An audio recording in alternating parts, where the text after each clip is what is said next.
हाय मित्रों, मैं अनिल कुमार अपने YouTube channel Anil arts classes Sitamarhi में आप लोगों का फिर से हार्दिक स्वागत करता हूं। दोस्तों, आज का जो मेरा टॉपिक है वो आपको जैन धर्म है। तो ये जैन धर्म जो है वो आपको प्राचीन भारतीय इतिहास के श्रृंखला के अंतर्गत हम पढ़ा रहे हैं। तो दोस्तों, आज जो हमें जानना है जैन धर्म के बारे में, लेकिन इस धर्म को जानने से पहले इसके संदर्भ में जो कुछ मुख्य बातें हैं उस बात को हम जान लेते हैं।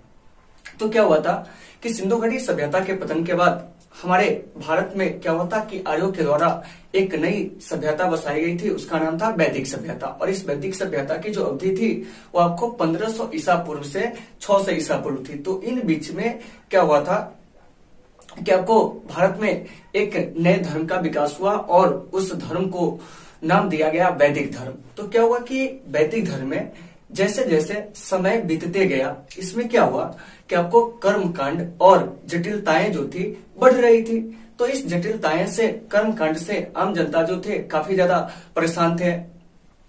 ये जो कर्म कांड थे काफी ज्यादा खर्चीला थे। ये हमेशा मोक्ष प्राप्ति, पाप, पुण्य, इन सारे चीजों के बारे में सोचते रहते थे और वे निराशावादी हो रहे थे। तो ऐसी ही परिस्थिति में क्या हुआ था कि 6ठी शताब्दी ईसा पूर्व में हमारे भारत में कई सारे धर्मों का उदय हुआ। इसी में से एक धर्म था आपको जैन धर्म, बौद्ध धर्म था, इसके अलावा आपको आजीवक संप्रदाय था। तो आज का जो मेरा टॉपिक है वो आपको क्या है कि जैन धर्म है। आइए सबसे पहले हम चर्चा करते हैं जैन धर्म के बारे में। तो देखिए, जैन धर्म में क्या हुए थे कि कुल 24 तीर्थकार हुए थे। आपको ऑब्जेक्टिव में याद रखना है क्योंकि प्रश्न पूछे जाते हैं कि जैन धर्म में कुल कितने तीर्थकार हुए। 24 तीर्थकार हुए। लेकिन जैन धर्म के जो संस्थापक थे वो आपको ऋषभ देव थे और इस ऋषभ देव को हम लोग आदिनाथ या वृषभनाथ के नाम से भी जानते हैं। तो अगर आपसे प्रश्न पूछा जाता है कि जैन धर्म के संस्थापक कौन थे, तो आपको ऋषभ देव या इन्हीं को कहा जाता है आदिनाथ या इन्हीं को कहा जाता है वृषभनाथ। ठीक है। लेकिन जैन धर्म के जो वास्तविक संस्थापक थे वो आपको महावीर स्वामी को माना जाता है। यानी कि जैन धर्म के वास्तविक संस्थापक किसे कहा जाता है? महावीर स्वामी को। और महावीर स्वामी जो थे वो जैन धर्म के आपको 24वें और अंतिम तीर्थकार थे। तो अगर आपसे प्रश्न किया जाता है कि जैन धर्म के वास्तविक संस्थापक कौन थे, तो आप क्या कहेंगे? महावीर स्वामी। अब हम बात करते हैं कि जैन धर्म से और भी बहुत सारे क्वेश्चन पूछे जाते हैं, जैसे कि जैन धर्म के 23वें तीर्थकार कौन थे। तो देखिए, जैन धर्म के जो 23वें तीर्थकार थे वो आपको पार्श्वनाथ थे। ये आपको कई सारे एग्जाम में पूछे गए क्वेश्चन है कि जैन धर्म के 23वें तीर्थकार कौन है, तो वह आपको पार्श्वनाथ है। और इनका जन्म जो हुआ था आपको काशी में हुआ था और इनके पिता अश्वसेन जो काशी के क्या थे? राजा थे। ये जो पार्श्वनाथ थे इनके माता का नाम वामा थी। क्या थी?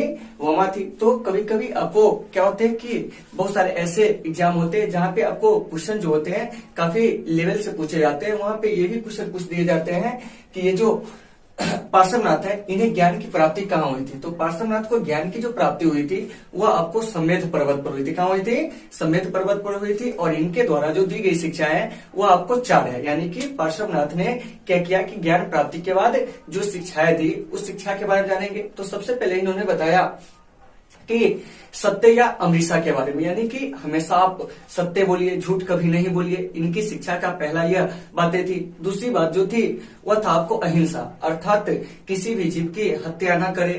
इसके अलावा अस्ते, यानी कि आप क्या करें कि चोरी नहीं करे, चाहे वह मन की चोरी हो तब या तन की चोरी हो तब या धन की चोरी हो तब, अर्थात आप किसी भी प्रकार की चोरी न करें। जैसे हम जा रहे हैं घूमने, हमें रास्ते पे एक बड़ा सा बंगला दिख गया, अरे काश ये बंगला मेरा होता। ये क्या हुआ कि हमारे मन की लालच है, अर्थात ये क्या हुआ कि आपको अस्ते के अंतर्गत आया। क्या? इसके अलावा अपरिग्रह, अपरिग्रह करने का मतलब हुआ कि संपत्ति का संग्रह न करना। ठीक है। तो ये आपने क्या देखा कि पार्श्वनाथ ने ज्ञान प्राप्ति के बाद जो शिक्षाएं दी वो शिक्षाएं थी। ठीक है। कौन कौन है? तो सत्य या अमृषा, अहिंसा, अस्ते, अपरिग्रह। ठीक है। अब है कि आपको क्या हुआ था कि आगे चलकर महावीर स्वामी ने क्या किया कि पार्श्वनाथ के सिद्धांतों में एक नया सिद्धांत जोड़ा जिसका नाम पड़ा आपको ब्रह्मचर्य। क्या हुआ? ब्रह्मचर्य। ठीक है। तो सत्य, अहिंसा, अस्तेय, अपरिग्रह और ब्रह्मचर्य को मिलाकर इसको पंच महाव्रत कहा गया। क्या कहा गया? पंच महाव्रत। ठीक है। अब भाई तो इसको थोड़ा सा हम रिकॉल कर लेते हैं। तो जैन धर्म में कुल कितने तीर्थकार हुए? 24 तीर्थकार हुए। जैन धर्म के जो वास्तविक संस्थापक माने जाते हैं वो किन्हें माने जाता है? तो महावीर स्वामी को। और महावीर स्वामी जैन धर्म के कौन से क्रम के तीर्थकार थे?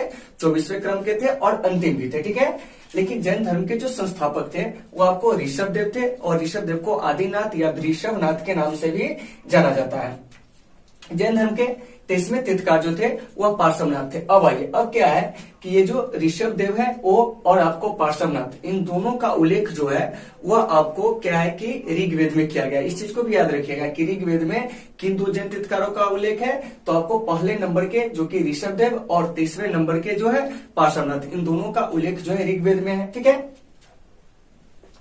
जैन धर्म के जो 23वें तीर्थकार है वो आपको पार्श्वनाथ है, और पार्श्वनाथ का जन्म जो हुआ था काशी में हुआ था, और इनके पिता अश्वसेन थे जो आपको काशी के राजा थे, और इनकी माता उमा थी, ठीक है। और इन्होंने शिक्षा प्राप्त जो किया था, या इन्हें शिक्षा की जो प्राप्ति हुई थी वो आपको समेध पर्वत पर हुई थी, और इनकी शिक्षाओं में सत्य या अमृषा, इसके अलावे आपको अहिंसा, अस्तेय, अपरिग्रह आते हैं, ठीक है।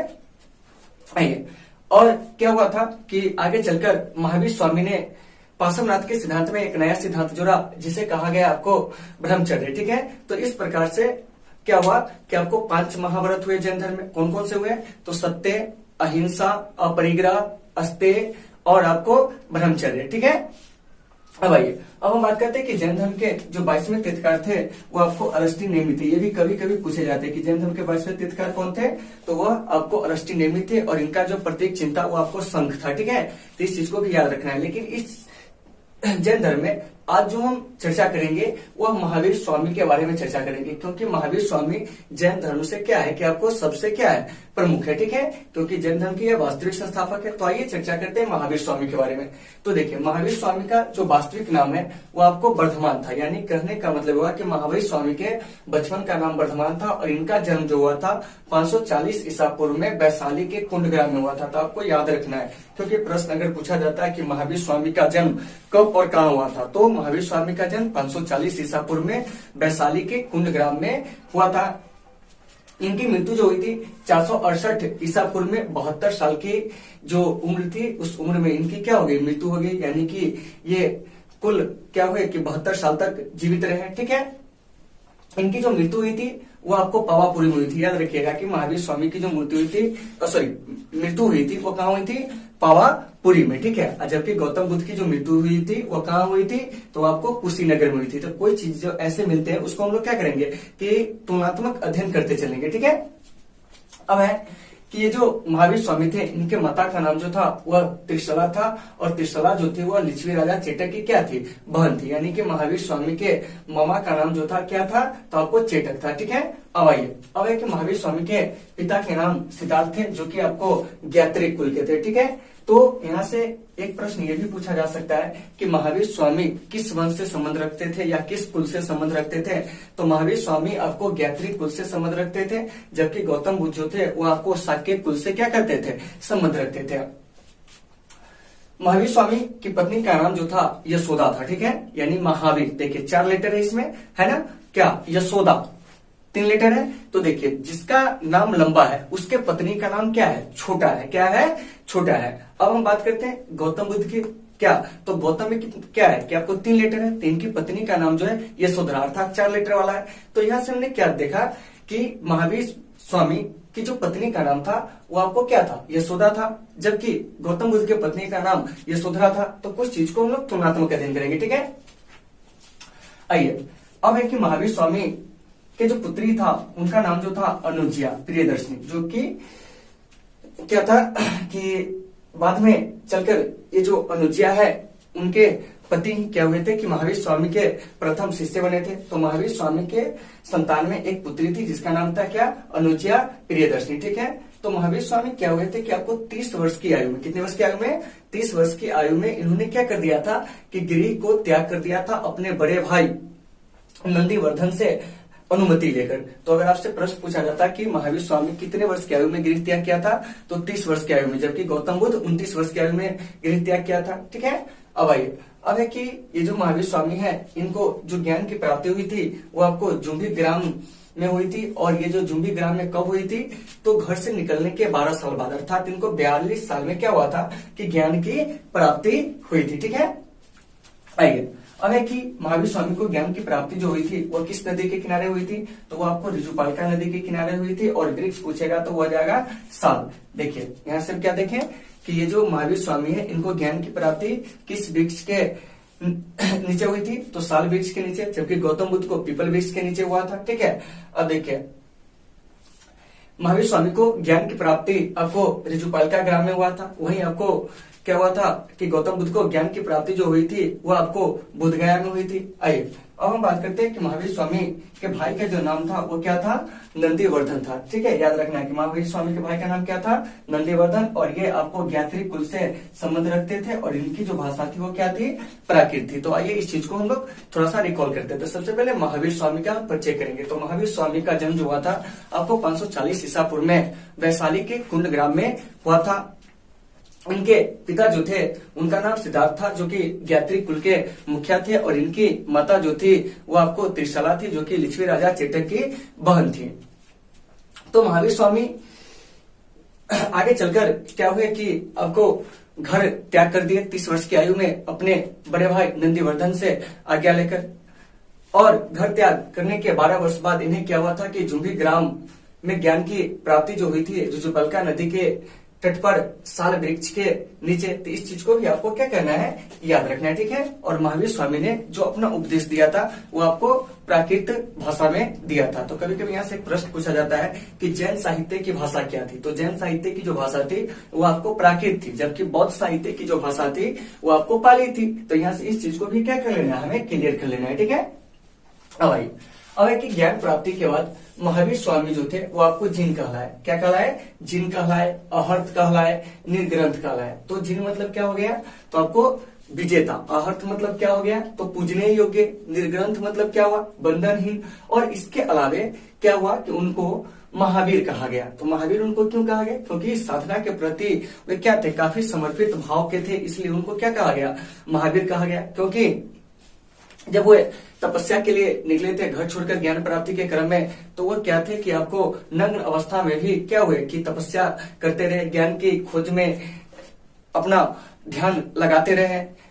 तो इसलिए क्या है कि महावीर स्वामी को साधना के प्रति समर्पित बताया गया। इसीलिए क्या हुआ था कि ज्ञान प्राप्ति के बाद ये जो वर्धमान था उनका नाम क्या पड़ गया, तो महावीर पड़ गया। ठीक है, तो अगर आपसे प्रश्न पूछा जाता है कि महावीर स्वामी ज्ञान प्राप्ति के बाद क्या कहलाए, तो महावीर स्वामी ज्ञान प्राप्ति के बाद आपको जिन, जिन मतलब क्या होता है, विजेता, जो अपना सभी इंद्रियों को जीत ले। ठीक है, इसके अलावे आपको वह निर्ग्रंथ कहलाए, मतलब बंधनहीन, अर्थात संसार से उनका कोई मोह माया जो है वो नहीं है। इसके अलावे अहर्त, पूजनीय, महावीर ये कहलाए।